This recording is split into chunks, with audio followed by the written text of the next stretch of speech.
O transmissor da TV Tupi de São Paulo, a primeira da América Latina, foi lacrado pela manhã.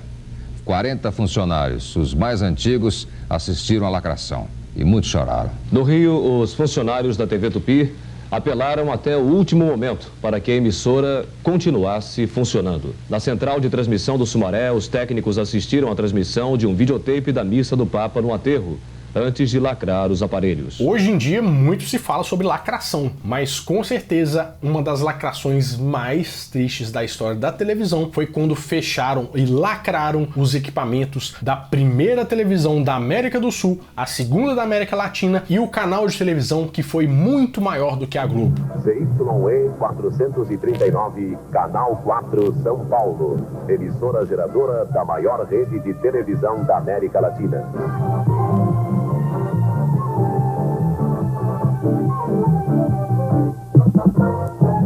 Hoje eu vou te contar a história de um visionário que criou a Rede Tupi, a TV Tupi, que com certeza quem é mais antigo ou já ouviu um pouco sobre a história da televisão vai querer saber o que aconteceu para ela sair do ar. É hoje no Nerd Show.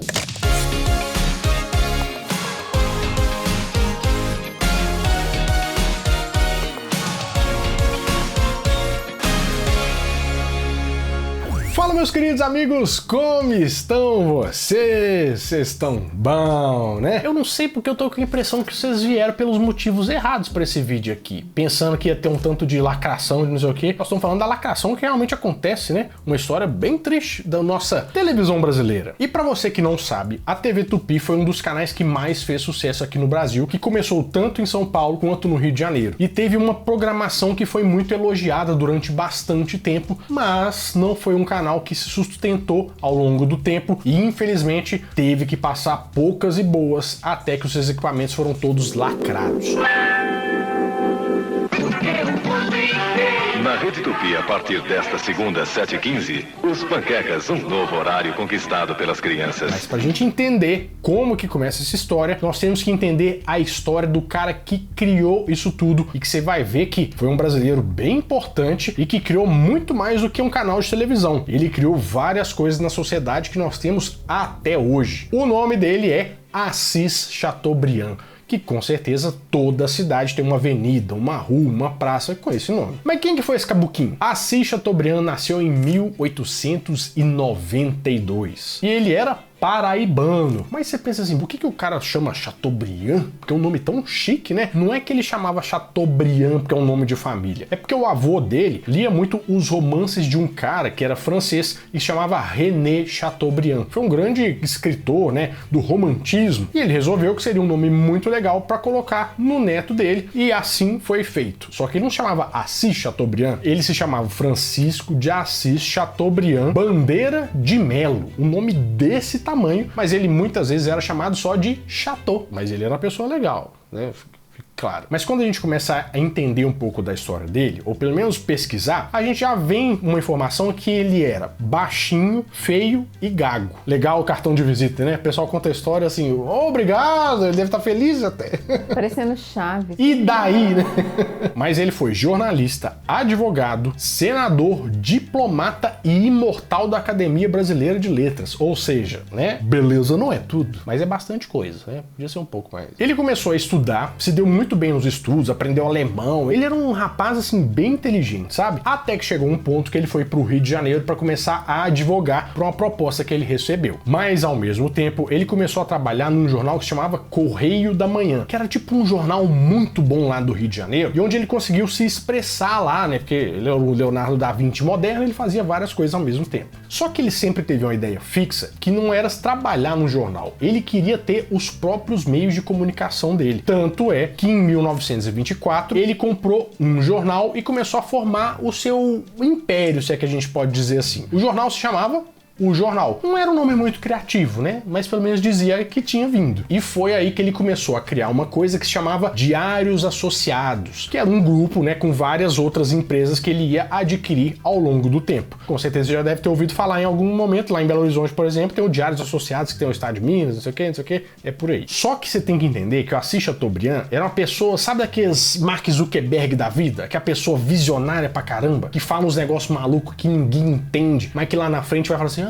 então era isso. Ele tinha uma ideia que o Brasil tinha que ser unido pela comunicação. Por quê? Você deve saber que até hoje o Brasil não tem aquelas melhores estradas do mundo, né? Não tem uma facilidade de acesso a outros estados. Imagina isso antigamente. Então ele queria que o Brasil se unisse pela informação, que as informações fossem continentais, né? Do tamanho do Brasil. Porque ele tinha a ideia que um país que fosse educado, mas não no sentido de boa tarde, por favor, fala de educação mesmo, era um país que ia ter mais senso crítico e é uma nação que ia se desenvolver muito mais. Isso a gente concorda 100%, né? E ele achava que o papel da imprensa seria esse, de informar a população e meio que trazer um pouco de educação pro povo. Mas para alcançar esse plano dele, né, de dominação global do bem, em 1928, ele começou uma revista que se chamava O Cruzeiro, que na sua primeira edição já foram impressas 50 mil exemplares. Uma coisa que a gente pensa que hoje já é muito, imagina na primeira edição daquela época. Sendo que, numa parte mais pra frente, ela chegou a ter 750 mil impressões por semana. E em 1931, ele compra também o Diário de Pernambuco, que era o jornal mais antigo do Brasil em atividade, que foi fundado em 1825. A ideia dele era a seguinte, ó, ele queria ter um jornal e uma estação de rádio em cada estado do país, que aí ele conseguia fazer direito lá a comunicação grande, de massa que ele queria. Tanto é que em 1935, ele inaugurou a Rádio Tupi, que por acaso na sua estreia tinha nada mais, nada menos do que o Guglielmo Marconi. Nada mais, quem que é esse rapaz aí? Esse é oficialmente o inventor do rádio. Eu já falei num vídeo bem antigo aqui que na verdade quem inventou foi um padre brasileiro o rádio, mas o Guglielmo Marconi que recebeu todos os louros da vitória de ter inventado o rádio. Não foi ele não, mas vamos deixar que foi, né? E ele veio aqui pro Brasil para isso. E outra coisa, você já viu um prédio lá na Avenida Paulista que se chama MASP? Sabe, o Museu de Arte Moderna de São Paulo? Pois é, depois da Segunda Guerra Mundial, você deve saber que os nazistas eles roubaram muitas obras de arte, muitos outros povos também roubaram algumas coisas, e como a Europa estava numa decadência danada, tiveram preços melhores para essas obras de arte. O que o Assis Chateaubriand fez? Comprou tudo em baixa para poder montar o MASP, ou seja, aquele Museu de Arte Moderna, todas aquelas obras lá, ele comprou e doou para a sociedade para que fosse montado aquele museu, que inclusive vários e vários outros museus do mundo pegam emprestado para poder montar suas coleções. É uma coleção bem chuchu teteia. Nunca fui, mas agora fui com vontade de ir. E além disso tudo, ele também fez vários aeroclubes pelo Brasil, dando avião, mostrando um monte de coisa, e também incentivou muito a pecuária aqui no Brasil, trazendo umas modificações genéticas, a tecnologia de inseminação artificial. Esse cara ele fazia de tudo mesmo, né? Mas como que ele, passando disso tudo, ele resolve criar um canal de televisão? Assis Chateaubriand, meio visionário do jeito que era, ele sempre estava inteirado nas tecnologias que eram lançadas no mundo. E ele ouviu falar que estava rolando um burburinho lá nos Estados Unidos que ia ter uma tal de televisão. Ele falou assim, televisão? Mas o que é esse negócio aí? É tipo rádio, só que com imagem? Ah, eu vou lá para eu ver o que tá rolando. E foi conversar com David Sarnoff, que era presidente da RCA, a Radio Corporation of America. E ele chega lá para conversar com o David e falou, só David, porque ele era bem informal, assim, ele era bem doidão, sabe? Ô David, eu tô ficando sabendo um negócio de televisão aí, que é esse negócio aí? Eu falei, não, um negócio aí que você vê, as imagens e tal, vai passando, eu quero comprar esse negócio aí pra mim. Aí o David até falou assim, mas você tá doido, o Brasil não é um país pobre que você vai comprar um negócio desse? Ele ficou enfesado, Babarelando. A gente que pode falar que o Brasil é pobre, os outros não podem falar que o Brasil é pobre, não. Ele falou assim, então tá, eu vou comprar duas, porque eu vou abrir uma televisão lá no São Paulo e outra no Rio de Janeiro. Eu sei aqui, ó, ficar falando que o meu país é pobre, eu te dou outra porque... Uma coisa que eu achei interessante, Renato, é você tentando definir o conceito de televisão. Porque pra gente é uma coisa hoje tão... Como que você pensa em explicar o que é uma televisão quando ela não existia? Exatamente, é completamente diferente. É que nem a gente falar sobre, tipo, a inteligência artificial hoje, uns negócios que a gente nem sabe que vai ser inventado ainda. É muito complicado isso, né? Quando a gente vê uma tecnologia, Babrelanda, a gente tem que valorizar ela, sabe? Por exemplo, uma coisa do futuro, visionária, que nem a calça nova que a Insider tá lançando. Você ficou sabendo dessa calça? Fiquei. Tem também a regulação térmica. Você pode usar tech t-shirt para regular, pode usar cuequinha para regular as coisas, pode regular a calça também. Gente, a Insider está salvando a vida desse porco suado que anda pela rua. Pelo amor de Deus, obrigado por existirem. Parou de suar? Não parou, porque a gente também aqui não vai estar mentindo. Não parei, não tem como parar de suar, mas o trem não fica catingado, né? Que já tá bom pra caramba. E se você quiser ver esses e outros lançamentos da Insider, vai no site que eu vou te dar um descontinho sensacional que você pode usar o cupom NERDSHOW, que te dá 12% de desconto em todo o site. Você clica no primeiro link da descrição ou usa o QR Code, que o cupom já tá coisado lá, mas, né, você confere lá pra ver se deu tudo certo com o seu desconto e o cupom é NERDSHOW, tá? Se por algum motivo, razão ou circunstância você não clicou nesse link, que é o que você deveria fazer, lá no final, quando você estiver no carrinho, na forma de pagamento lá, você coloca o cupom NERDSHOW. Exatamente. Faça isso, vai gostar muito dos produtos da Insider, tecnologia do futuro. Mas foi então que o Assis Chateaubriand falou que ia comprar e comprou com o dinheiro dos outros? Com o dinheiro dos outros, né? Porque ele começou a falar com o outro assim, o outro assado, falando o quê? Gente, vocês não querem patrocinar um negócio aí, porque vai ter um negócio que chama televisão, vocês vão poder ganhar cotas de patrocínio, de anúncio. Aí ele pegou um dinheiro assim, mas ele já era endinheirado, e comprou os equipamentos que chegaram no Porto de Santos com pompa e circunstância. Aí o que aconteceu? Aí ele já tinha a coisa de rádio lá, começou a instalar o negócio da televisão onde o povo jogava bola, falou assim, não, acaba com esse futebol aqui, vou instalar um negócio aqui lá no bairro do Sumaré, que tem uma estação lá, um prédio tombado até hoje, e tá fazendo os negócios, e tá construindo. Só que sabe quando uma semana antes de lançar, dá um instalo nele assim, peraí, mas eu vou transmitir pra quem? Porque o povo aqui não tem televisão, não. Como é que eles vão assistir o programa que eu tô fazendo aqui? Assim, Jesus, toma conta, eu esqueci da parte básica. O povo é pobre mesmo. Eles nem sabem o que é televisão. E foi então que ele teve uma solução genial. Ele pediu a quem? A pirataria. Ele pediu a um contrabandista que trouxesse mais ou menos, tem gente que fala 200, tem gente que fala 20, eu vi mais fonte falando que 20 televisões para colocar espalhadas pela cidade, porque televisão, gente, nos anos 50 que nós estamos falando aqui, não era uma coisa muito fácil de ter. Então ele colocou, por exemplo, uma no Jockey Club em São Paulo, uma lá no negócio da televisão dele no prédio, foi espalhando pela cidade pro pessoal se juntar e assistir televisão. Deu certo, tanto é que em 18 de setembro de 1950, ele dava o discurso de inauguração da TV Tupi. Foi inaugurada às 5:30 da tarde a primeira estação de televisão da América do Sul. TV Tupi Difusora, canal 3 de São Paulo. Pra vocês terem uma ideia de como que isso aqui foi avançado no Brasil, até esse momento o Brasil era o 4º país a ter televisão no mundo. Não tinha nos outros, não. Foi a primeira da América do Sul e a segunda da América Latina. Inclusive nessa inauguração teve até o hino da televisão, cantado pela Lolita Rodrigues.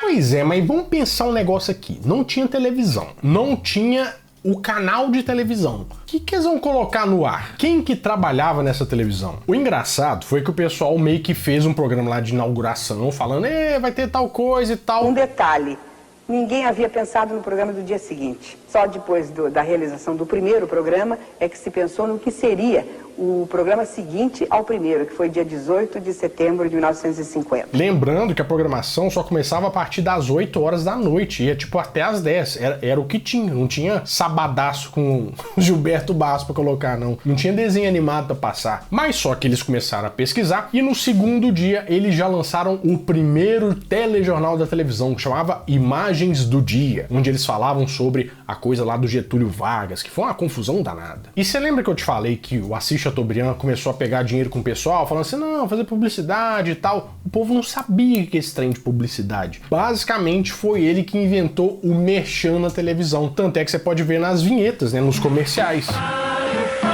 Na Tupi eu fico toda semana. A Tupi tem os melhores programas. Outro programa que fez bastante sucesso também na grade da TV Tupi foi o Repórter Esso, que era um telejornal que ficou muito famoso por ter um patrocínio. Mas olha só como é que era difícil pensar na programação. Eu que tô fazendo vídeo aqui pro YouTube, a gente não pode reclamar de nada, que a gente tem tecnologia, tem a câmera, tem cartão de memória, tem internet pra fazer. Os caras lá naquela época, eles não tinham como gravar os programas, porque não existia videotape, não tinha nada disso. Ou seja, todos os programas que eles faziam tinham que ser ao vivo. Câmera ali, 2 câmeras, 3 câmeras, corte de câmera e seja o que Deus quiser. Foi aí que eles foram atrás de pessoas que sabiam trabalhar com isso, porque o pessoal do rádio não tinha todo esse traquejo e tal para essa nova coisa chamada televisão. Foi então um momento em que eles foram para uma peça de teatro e viram o pessoal adaptando uma obra do Monteiro Lobato e falaram assim: não, mas vocês são bons mesmo, vocês podiam ir lá para vocês fazer isso na televisão, vocês não animam não fazer essa peça ao vivo? Foi aí que surgiu o Sítio do Pica-Pau Amarelo da TV Tupi. Em 1951. A vida aqui é uma gostosura. A gente brinca à vontade, come a comida gostosa da tia Anastácia. E come pipoca, chuva, jabuticaba, e trepa nas árvores, e pesca no ribeirão e leva a vida na maciota. E nunca briga com ninguém. E estudam nas horas vagas, não é? Ô, Marilã, a gente sempre fala de comercial aqui. Eu mostro muitos comerciais. Como que eram os comerciais da TV Tupi?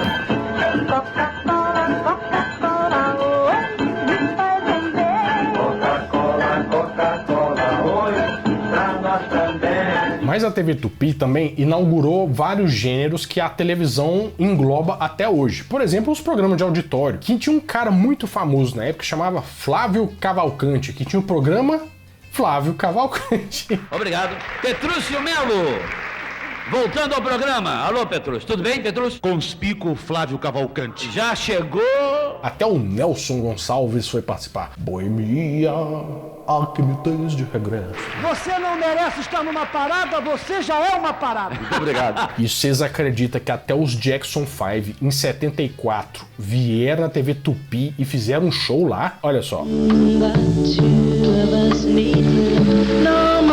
E é muito engraçado também que várias pessoas famosas, que você, por exemplo, vê na Globo e tal, elas vieram da TV Tupi. Por exemplo, o programa do Chacrinha. Logo após o Chacrinha, aqui na Tupi do Rio, assista o mais completo documentário sobre candomblé no Brasil. Autêntico, verdadeiro candomblé. Logo após o Chacrinha. E tinha um certo senhor Abravanel que também trabalhava na TV Tupi, que fez o programa que chamava Clube dos 15. Olha só. Muito obrigado, muito boa noite, muito prazer em vê-los. Meus amigos e minhas amigas, vamos continuar com o programa Silvio Santos pela Rede Tupi de Televisão, agora com o Clube dos 15, oferta do carnê vale mais, o carnê da cartelinha e das lojas Tabacavi, as lojas que vendem até móveis pelo crediário. E a TV Tupi, ela foi inaugurada em 1950, né? Mas a primeira transmissão a cores só aconteceu em 1972. Alcançamos esta noite mais uma etapa sensacional dessa trajetória. Anunciamos neste instante para todo o Brasil o início oficial das nossas transmissões a cores. E mais pessoas famosas vindo, por exemplo, a Hebe, que tinha um programa e conversava desde essa época com a Dercy Gonçalves. Agora você voltou pra televisão, eu fiquei eufórica quando soube disso, aqui na Rede Tupi de Televisão. Eu nunca saí. Teve também uma programação infantil que deu muita saudade em muita gente. Um dos programas mais famosos era o do Capitão Asa, que era baseado num militar famoso da época. E você tá achando que novela é coisa da Globo? A primeira novela que fez sucesso mesmo foi feita na TV Tupi. Tanto é que eles tinham um prédio só pra fazer como um estúdio de novela mesmo, que fica na Avenida Brigadeiro Luiz Antônio, no centro da cidade. Que, Renato, inclusive, era o lugar que você foi pra cortar o cabelo e nem sabia. É verdade, eu podia ter sido um astro da TV Tupi. Tiveram várias novelas que passaram primeiro na TV Tupi e ganharam novas versões na Globo e você não sabia. Como, por exemplo, O Profeta. E, inclusive, a novela A Viagem, mas a abertura da Globo era melhor.